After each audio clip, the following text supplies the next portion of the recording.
Hi, it's me, Sheryl, again, back today to talk about the year 2020, what I'm calling the year of the mask. So during this time, the year of the mask and the pandemic, how did that impact Heartfelt Tidbits? In addition to impacting us financially, as we provided food and necessities such as computers and internet access, paying utility bills, we saw a need for emergency rent.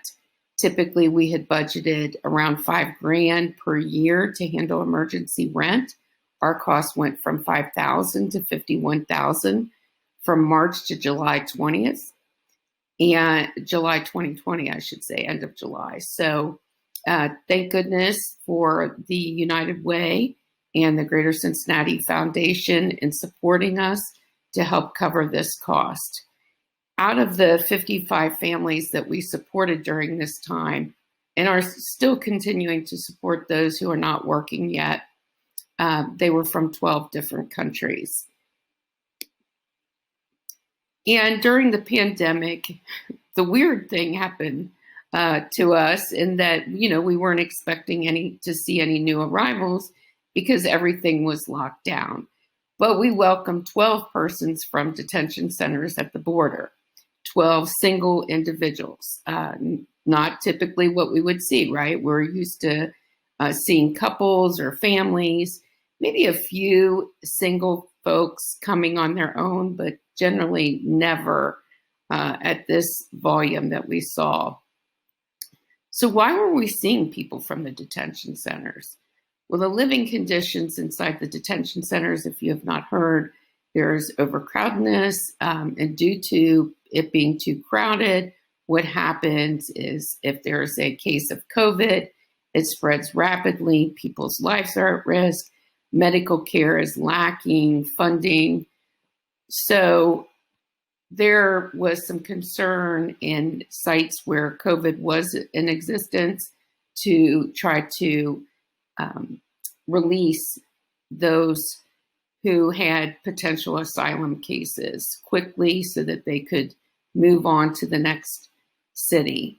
And we had to, when we would receive someone here in Cincinnati, our goal was to put them into isolation for 14 days. So we did that through hotel rooms and a local Airbnb. And all of these individuals that we saw were single men from Mauritania and Eritrea. And you might say, well, why would they be coming from the southern border, right? I mean, why weren't they from Mexico or Guatemala, Brazil? Well, it is because they traveled from their home country into Brazil, where they would sit and spend 2 years working to earn enough money to join the caravan and then make it into the United States via that way. So not an easy journey, but thankfully they arrived here safe. And some of them had been in the detention center 6 to 12 months before being released to come to Cincinnati. They are all now in the asylum process, waiting to hear if they will be granted asylum to stay in the United States. So this is our friend Bobo. He was Boo Boo, I should say, not Bobo, Boo Boo. He was one who came during this time, and he took the time to record his thoughts on home for us for this week. And I would just want to play it in his native language, and I did translate it as well, or I should say he translated it and sent it to me. And we collaboratively worked together on this and both agree that this is what it says. So I'm going to play the actual audio at the same time. Gal wala mbiyen hodande ko gallam hunde nde ganduɗa ko ƴiƴamam ko hunde nde parnortomi ko hunde nde jadami ko hunde nde kalami kala saha sibu galle ko ɗon jibinami ko ɗon mawnumi ɗon battumi hakkille ko ɗon janginami teddungal ɗon janginami neeti janginaami pinal, janginaami diinam. Ɗum waɗi galle foti ko hormeede, galle foti ko teddineede, galle kadi foti ko waɗde yurmeende, waɗa teddungal, waɗa jaggondiral, waɗa cehilaagal, waɗa korsondiral, waɗa jurmondiral.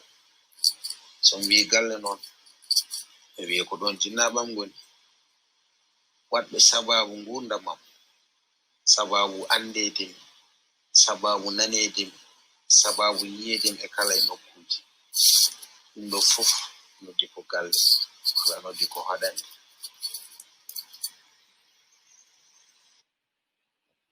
So that was in his own words, right? He was describing what home meant to him. So I hope you enjoy that. And the translation that we did, I found it was a very powerful statement that he made regarding his home. And people ask me all the time, why do folks immigrate here? It's for the work, right? And I tell them, oftentimes it's lack of opportunity in their own home country. It's maybe the fear of violence. We see in Central America, a lot of gang violence is impacting the residents that live there. And unfortunately, they have to leave their homes and everything that they've worked hard for. Sometimes it's an ideology shift in the country that requires people who don't feel the same way to leave or be killed. And I think, I always tell people, think about it. If you felt at risk and you had children or a family, what would you do to assist them? How would you support them? Would you put yourself out there in danger? And so, for example, Boo Boo has 3 children, and he had to leave them behind. So to risk that and take that chance is critical, and must be very difficult every day to live with that decision and wonder, are you going to be okay? So how can you help? In addition to volunteering for us, today I'm going to talk about 2 of our partners that support us in a very critical way. One is the Immigration Refugee Law Center. And if you haven't met Julie Leftwich, she runs she's the executive director. They have attorneys on site as well as a great staff. And for an asylum seeker, their legal costs can run up to $6,000, sometimes $13,000, depending on the case. And they have to make a number of appointments to immigration. So there's transportation cost involved in that. Translators are engaged, and it's critical that they do this or they risk deportation. Our second agency is the 3R Fund, which was founded by Jeff Richardson out of Northern Kentucky. And it's a very critical fund because if someone is placed in detention, the 3R Fund does handle the bond hearing, as well as they have helped us in critical cases for rent. They have also paid legal fees for those who can't get support from one of the pro bono firm, the only pro bono firm, which is Immigration Refugee Law Center. And if they cannot take the case due to the complexity, then the 3R Fund will take the case, or to one of the discounted attorneys who have agreed to work with us for a lower amount. And 3R helps to pay that. So if you can, consider giving to one of these organizations or talking to their executive directors and finding out more about them, ways that you can engage, possibly hosting like a little party at your house to raise money, or just meeting with them to understand the needs. I'm sure they would appreciate volunteer support as well. So thank you for your time, and I hope you're enjoying our welcoming week. Take care. Bye-bye.